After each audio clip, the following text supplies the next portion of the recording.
అందరికీ నమస్కారం. ఈరోజు కథ దత్తత.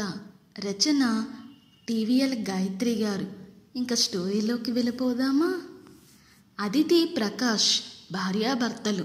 వారికి పిల్లలు లేరు. పెళ్ళై 10 ఏళ్ళు దాటిపోయింది. ఎన్నో పూజలు, నోములు, వ్రతాలు చేశారు. క్షేత్రాలు, తీర్థాలు తిరిగారు. కానీ వారికి ఒక బిడ్డ కూడా కలగలేదు. అదితి ఎప్పుడూ దిగులుగా ఉండేది. తమకు కూడా అందరిలాగా ఒక బిడ్డ అయినా ఉంటే ఎంత సంతోషంగా ఉంటుంది అని. ప్రకాష్ భార్యలాగా పైకి చెప్పుకోడు, కానీ అతనికి కూడా పిల్లలు లేని వెలితి పీడిస్తూ ఉంది. ప్రకాష్ స్నేహితుడు శేఖర్ సలహాతో అనాథ పిల్లను దత్తత తీసుకుందామని అనుకున్నారు. అదితి కూడా ఒప్పుకోవడంతో శేఖర్కి తెలిసిన అనాథాశ్రమానికి వచ్చాడు ప్రకాష్ అదితిని తీసుకుని. అక్కడ చిన్నపిల్లలు చాలామంది ఉన్నారు. నెలల వయసున్న పిల్లల దగ్గర నుంచి 5 సంవత్సరాల లోపు పిల్లలు. అదితి ఆడపిల్లను దత్తత తీసుకుందాం అనటంతో అక్కడ ఉన్న మేనేజరు ఆడపిల్లలను తెచ్చి చూపెట్టాడు. అందులో తెల్లగా బొద్దుగా ఉండి కన్ను ముక్కు తీరు ఉన్న పాప ప్రకాష్కి నచ్చింది. ఈ పాప బాగుంది చూడు, తెల్లగా ముద్దొస్తుంది, ఈ పాపను మనము తీసుకుని వెళ్దాము అన్నాడు ప్రకాష్. అదితి అక్కడ కిటికీ దగ్గర ఉన్న పాపను చూస్తూ ఉంది. అక్కడ ఒక పాప కిటికీ దగ్గర ఆడుకుంటూ ఉంది. మిగిలిన పిల్లలాగా ఆ పాప కేరింతలు కొట్టడం లేదు. కొద్దిగా చామంచాయిగా ఉంది. కాస్త సన్నగా పీలగా ఉంది. అదితి దృష్టి ఆ పాప వైపు ఉండడం చూసి మేనేజరు, ఆ పాప మోగా చెవిటి పిల్ల మేడం, 6 నెలల పిల్లని మా హోంలో వదిలేశారు తల్లిదండ్రులు. ఎవరూ ఆ పిల్లని దత్తత తీసుకోవడానికి రావటం లేదు. మాట లేని పిల్లల్ని, చూపు లేని పిల్లల్ని, అందులో ఆడపిల్లని దత్తత తీసుకోవటానికి ఎవరు అంత ఇంట్రెస్ట్ చూపరు. దత్తత తీసుకున్నా పిల్లలు తమకు పెద్దయ్యాక సాయంగా ఉండాలనుకుంటారు చాలామంది అన్నాడు. ప్రకాష్ని తీసుకుని బయటకు వచ్చింది అదితి. ఎవరిని తీసుకుందాము? నాకైతే బొద్దుగా తెల్లగా ఉంది చూడు, రజని అనే పాపను తీసుకుందామని ఉంది అన్నాడు ప్రకాష్. నాకు ఆ మగపిల్లని తీసుకుందామని ఉంది. ఈ కాలంలో కన్నబిడ్డలే తల్లిదండ్రులను సరిగ్గా చూడడం లేదు. మనల్ని మనం చూసుకుందాము. అయినా ఆడపిల్ల పెళ్లి చేస్తే వేరే ఇంటికి వెళుతుంది. ఒక మగపిల్లని చదివించి పెద్ద చేద్దాము, చదువు చెప్పిద్దాము. పాప భవిష్యత్తును నిలబెట్టిన వాళ్ళవుతాము. మీరేమంటారు అంది అదితి. ఏమంటాను, శ్రీమతి గారి ఇష్టమే నా ఇష్టం అంటాను అన్నాడు నవ్వుతూ.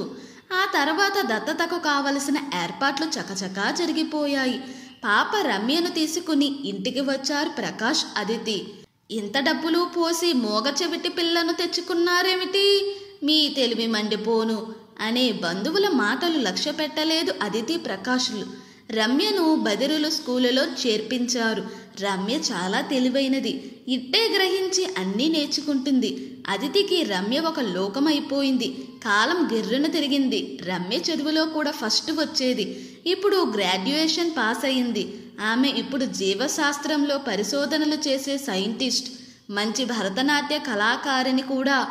ఆ రోజు రమ్య నాట్య ప్రదర్శన జరుగుతుంది. అద్భుతంగా నాట్యం చేస్తుంది రమ్య. ఆ నాట్యానికి వచ్చాడు ప్రశాంత్.